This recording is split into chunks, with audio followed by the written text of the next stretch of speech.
Journalist Isabella Fredrickson here. I am joined with anchor Ron Hoon. Hello, Bella. Hello. We are coming here on your Friday to kind of give a recap of the latest news regarding Greenland. We have been actively talking about this both in our newscasts and on our Fox 10 Talk stream. This has been a topic we've covered every day, so I figured we could just do a little recap. That's a great idea. And you know, it's part of what I think is so interesting is every day we launch a poll question. And it's always great to get your input. We get lots of votes on these poll questions. But it's also a way to gauge the overall level of interest in a topic. Yeah. And as far as I can tell, we've set all-time records this week. We had a poll question about, what you thought we should do going forward. And, typically for us, a poll question that gets 3 or 4 or 5,000 votes, because we have this huge reach on YouTube, is a pretty big number, 3 or 4 or 5,000. Last I checked, we were over 25,000 votes on this poll question, and people do have strong opinions, and the majority in this case are let it be with Denmark. It's always has been Denmark, although that's not really true. If you go back over the course of time, there was an agreement that goes back several decades, but prior to that, then you could have made an argument, which I think the president has been trying to do, that the U.S. Maybe should be able to have more influence in that country. Now, of course, we have found out in the era that we're in that rare earth minerals are just vitally important, I think, for the economy of the biggest nations in the world. Yes. Everything from electric vehicles to our the items that we use for batteries, etc. Everyday items. It all kind of comes back to rare earth minerals. China has already been in there for a while to access rare earth minerals, and the president has looked at it and said somehow we need to be more involved. And yet, as we go live with you guys today here on YouTube, we're still waiting to find out exactly what is involved in the deal, the framework deal that was hammered out in Davos. Definitely. Something I thought that was pretty spectacular with just our coverage on Fox 10 Talks of the whole topic was we spoke to multiple experts who were all based in Denmark.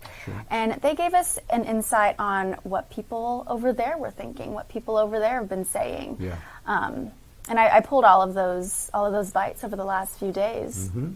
Okay, we can talk about it. Yeah, what we thought we would do, we've got some highlights here. You'll hear from 4 different people. We've got 13 minutes to visit with you. We'll take a break and be back with the other 13. But let's go ahead and roll the first one here, Isabella. So this is Mikkel or Mikkel Olesen. He's a senior researcher at the Danish Institute for International Studies. He's an expert in Arctic security, and I just think you made the good point. I mean, Dave, our executive producer, has been working overtime getting these experts lined up, and they all have their own kind of unique takes on Greenland. Yeah, very interesting to see, and we're going to get to it. How is it, we see the protest in Greenland. I've even seen some images of protests there in Denmark. How is it playing for the average person in Denmark? Is there some real outrage, or are people saying, maybe there's not outrage? Kind of, what's your take when you talk to people about it? I mean, the average Joe on the street. Sure. That's a great question. No, I think actually there is this sense of surprise that the U.S. would want to do this. Because if you take a look at the security argument, this has been the main argument throughout this process, right? It just doesn't really resonate because from a Danish or Greenlandic perspective, we'd say, well, the U.S. has full access to Greenland. The U.S. can come in and do basically whatever it deems necessary for its security. That's one feeling. And then the other feeling is Denmark has a long history of very close relations with the U.S. So I think it's this feeling of disbelief that the U.S. would do this to a close ally that I think people are asking themselves, is this who the U.S. is now? A country going around and attacking small democratic allies, or at least threatening to? And I hope not, would be my answer. I hope that's not what the U.S. is now. You know, one of the arguments, Mikkel, is that, you mentioned the security aspect, right? If Trump does not, President Trump does not move in and occupy some part of either Denmark or Greenland, that the possibility would be for Russia or China to come in. Have you heard that from any of the powers that be there in Denmark, or anyone there in terms of the citizenship, speaking about that issue? No, of course we've heard it from the U.S., right? But I mean, we have been allies with the U.S. for a long time, and of course the entire point of the NATO alliance is to make sure that Russia is not going anywhere that's NATO territory, and that very much applies to Greenland as well, right? So here I think Denmark, Greenland, the U.S. should be firmly united in making sure that we don't want Russia in Greenland. I can say that very clearly. No one in Denmark wants Russia in Greenland. How? Okay. All right. So that first sound, they talked a lot about the alliances that already exist. I thought that was a really good bite from him. Good conversation. Yeah, I remember talking to an Uber driver. I was in Sweden. And the buffer between Sweden and Russia, and anybody in Europe, is concerned about Russia and their war on Ukraine, and well, what do they have in mind next? Yeah. And we're talking to this Uber driver as we're leaving the city of Stockholm, and he talks about the fact that they feel very close. It's just Finland between them. And it's just a sort of a good reminder. Here we sit in the United States with the most powerful economy and military in the world. But if you're living close to Russia or anywhere, within, several hundred miles, it's never too far away from your thoughts. So that's why I wanted to ask that question. Okay, so there's, however you would describe it within Denmark, the feelings that people have about the United States' interest in Greenland. But what about Russia? Right. And the type of threat that Russia faces? Now, it turns out that this is going to be however it all unfolds in the coming months, it's going to be, it sounds like, a sort of a joint operation with both the U.S. and NATO. And then Denmark is obviously part of NATO. Yeah. So, I wonder what your Uber driver thinks about this situation. Yeah. Well, I know. I'll have to go back to Sweden to find out. But let's get to the. Do we have time here? Just barely, right? Yes. Should we go to Charles Kupchan? Yeah. Charles Kupchan. He is a senior fellow at the Council on Foreign Relations and a professor of international affairs at Georgetown University. All right, we are going to play that one. And some folks thought, wait, did the president really start his letter off that way, as you mentioned, saying, considering you decided not to give me the Nobel Prize for having stopped 8 wars plus, he went on to say, I no longer feel an obligation to think purely of peace. But in that letter, too, Charles, he then goes on to say that Denmark cannot protect that land from Russia or China. So is there an alternative here? Is there a path to partnership between the U.S. and Denmark as to how we operate, with Greenland moving forward? Yeah, listen, President Trump is not wrong to worry about security in the high north. The onset of global warming is leading to new open shipping lanes up there. The Chinese and the Russians are both getting more active. The Russians, they're building more military bases in the high north. The Chinese have said, we want to be an Arctic power. So, this is not unjustified. But we have an agreement with Greenland dating to 1951, the early Cold War, that basically allows us to build out the military infrastructure, to put more radar there, to put more naval vessels there. We can work with our allies to do so. In fact, they have been dispatching forces to Greenland over the last week or so to try to say to Donald Trump, we're prepared to do more. We're prepared to spend more. Trump said in an interview with the New York Times recently that ownership is important to him psychologically. So maybe this is a real estate developer who's speaking, and he really wants to own Greenland as opposed to have access to Greenland.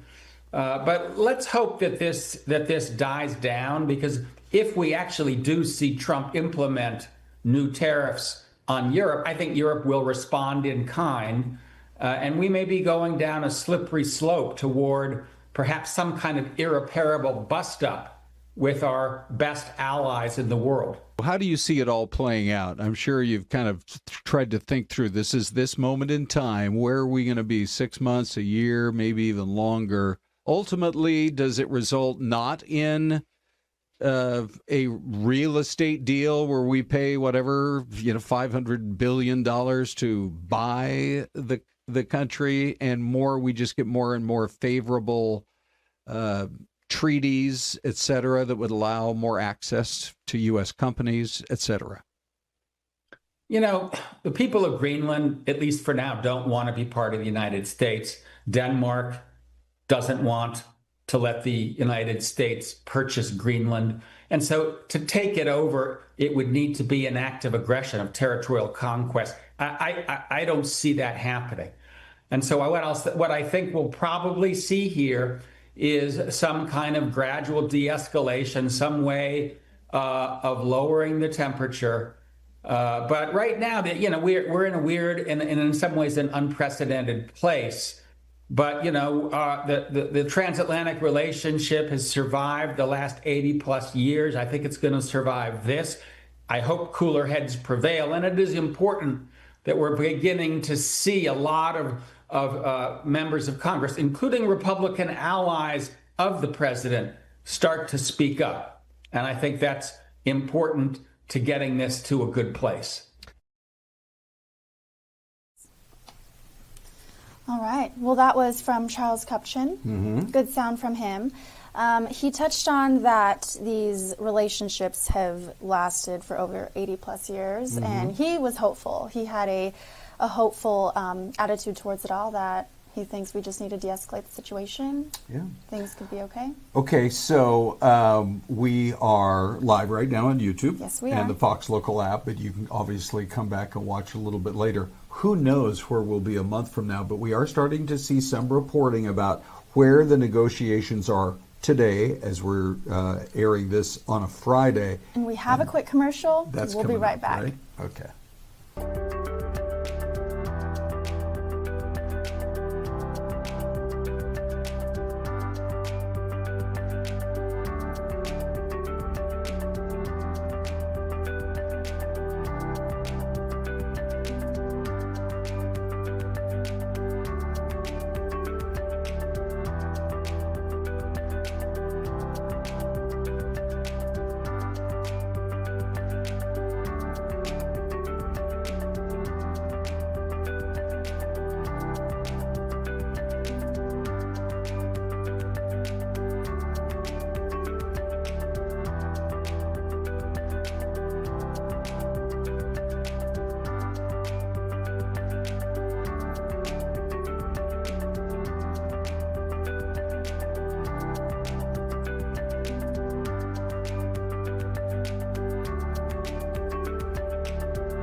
All right. Hello. Welcome back. Ron and Isabella talking about the latest regarding the Greenland news, situation, Yeah. all the things. Well, you guys know that Isabella joins us frequently on Fox 10 Talks. Yes, I do. From 10 to noon. We love it. But here's a chance for us to really dig into this one particular issue, Yes. which is obviously, based on what I was saying earlier, of great interest. We've never had a poll question that generated this much interest. And so this is, like I say, we'll see where we are in a month or 6 months, but one of the ideas that it sounds like they're negotiating would be to give the U.S. a claim to the land that its bases are going to be built on. Not like this huge, swath of 20% of Greenland or anything like that, like right in the middle, but where these bases are going to be built, will that be U.S. land where our people will go to construct and then to operate? And it sounds like it's all part of the Golden Dome, but also when you look at the number of bases that Russia has built on its far northern edge, as the sea ice in the Arctic has melted, and there are all kinds of discussions now about new ways to negotiate those waterways. Well, Russia wants to control the Arctic. Yes. And there's no doubt about that. And China wants to have a bigger footprint, and so this is where the president is saying, no, it's part of North America. It's much closer and more important to us. And so I guess the devil is in the details of when these bases get built, will that be on Greenland's land, or will those little pockets become actual parts of the United States? Yeah.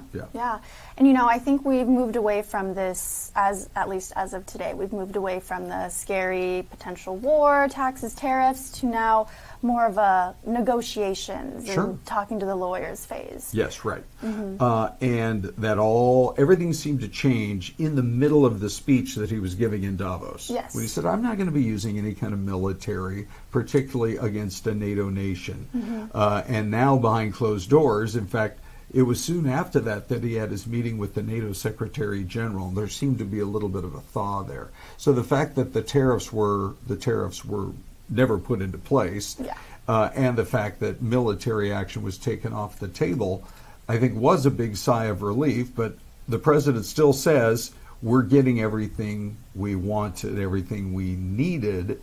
And so, let's hear from this next a series of comments here from, this is Rasmus Sondergaard, senior researcher, foreign policy, again at the Danish Institute for International Studies. Yeah, we spoke to him a few days ago on Fox 10 Talks, and he just offers another very insightful opinion. He's joining us over from in Denmark, and he also kind of shares how people over there are thinking, including him with his expertise. So we will go to that now. If you want to talk about where things are currently with Greenland, of course, we're in a situation where we might be looking at some form of trade war, unfortunately, between Europe and the United States, since President Trump is determined to force his way to control over Greenland. And can you speak on the fact that, obviously, right, he's threatening to impose 10% tariffs. If things don't change, that's going to go up to 20%. But before we even get there, the leaders of the 27 European nations are meeting for a pretty big meeting later this week. What are those nations that are involved? What do they plan to discuss as it relates to Greenland? Yeah, that's correct. So the European Council, which is all the heads of state of the 27 member states of the European Union, are meeting on Thursday. So we'll have to see. But obviously the top item on their agenda is how to respond to the threat of tariffs from President Trump. The EU has a number of options. It might use its anti-coercion measures, which means it could choose to, we don't know yet, but it could choose to limit American companies' access to European markets, put some export controls on specific exports into the US that the US depends on from Europe.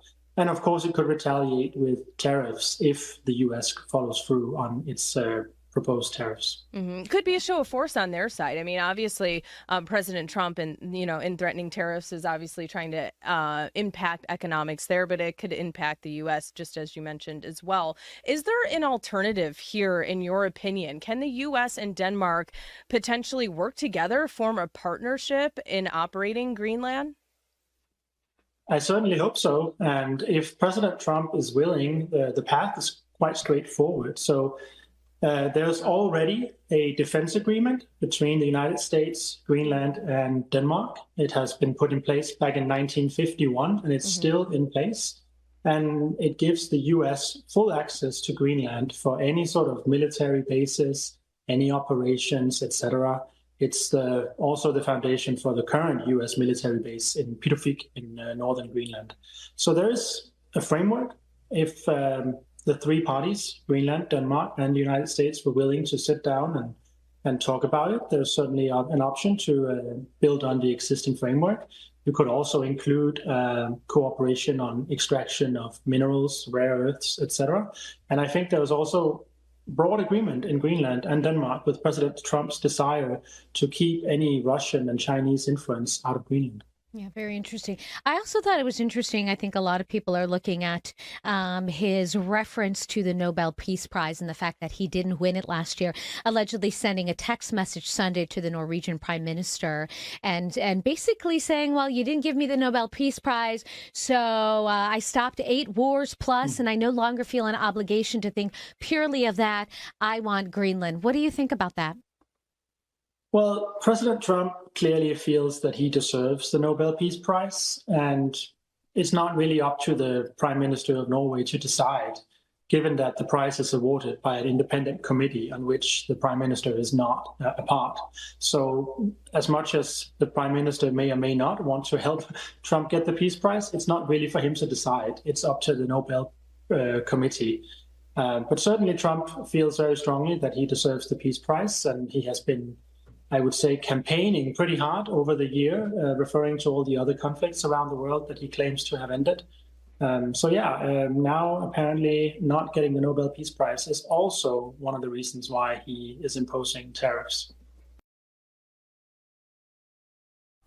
All right, that was from Rasmus Sondergaard, another one of our guests who was joining us live from Denmark, who gave another insight into a lot of different things, but just a good look at what people over there were thinking. Yeah, and it's interesting. So you can almost see the chronology here of, at one point, that tariff threat was there, and it was really concerning.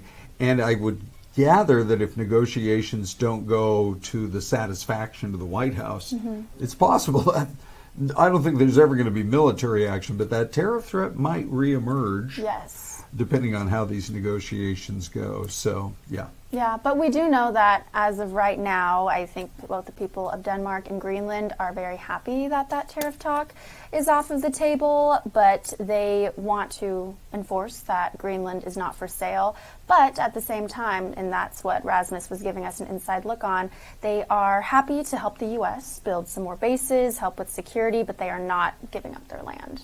Yeah, well, that could be a sticking point. Yes. All right, so Sten Runge is going to join us now in our last clip from the Danish Institute, the director there for advanced study, and also kind of a world-renowned expert on NATO transatlantic security. I think you'll find it interesting. Give us an idea of what is actually happening there in Denmark and the thoughts of maybe some of the leaders there in that part of the world. Well, hello, and thank you for having me. I'll say that in Denmark, we are exceptionally concerned with the situation related to Greenland. It's a question of our territorial sovereignty and integrity, and we've been with the United States. It feels like forever. We were the best of friends, and I think a lot of people here, they simply do not understand why this is unfolding. And when it comes to the situation in Davos in Switzerland, where all the bigwigs are meeting, our prime minister is not going, our foreign minister is not going, and you would think, why are they not going? Because this concerns Greenland and Denmark. Well, the reason is, I think, that they want to let this play out as something that's bigger than just small Denmark and big US. This is about how allies across the Atlantic deal with one another, and thus they, I'm sure they made an agreement with the big European countries, the big allies, that they will carry this conversation with President Trump in Davos, hopefully to the benefit of the alliance and not at the cost of Danish sovereignty. Well, we did see a couple of high-ranking officials come to Washington and get a chance to meet with, I know, the vice president. I think the president might have been involved in some of that, but went away, I guess, empty-handed. It sounds to me like both sides are obviously very far apart on that. As they returned to Denmark, how did all that play out? Well, for a brief while, there was a hope that what the Danish and Greenland representatives had tried to achieve with Secretary Rubio and Vice President Vance, namely to open a diplomatic track where our two countries, along with NATO allies, could work out how we collectively could reinforce Arctic security to the benefit of us all, that track would work. But within 24 hours, I think that hope was pushed aside by some public provocative announcements concerning President Trump's view of where he would like things to end, and that is with taking Greenland from the Kingdom of Denmark and having it become American. All right, so, I mean, you do go back to the early 1950s. That's when they really formalized its status, which is its current status today, which basically it went from being a colony to just becoming a full-fledged part of the Kingdom of Denmark, and that's the way it's been since really the years right after World War II. And Denmark has obviously invested a lot in it. They have the ties, the cultural ties. There are flights frequently back and forth between Copenhagen and the airport they have there in Nuuk. Even though there are plenty of people who I think are curious and do want to go and spend some time there. Yeah. But who knows, ultimately where it's all headed. We'll know a lot more, I think, in the coming months. We will. Yeah, this is definitely going to continue to be on the table. Yeah. But I do know that the people over there are relieved that, at least right now, the talk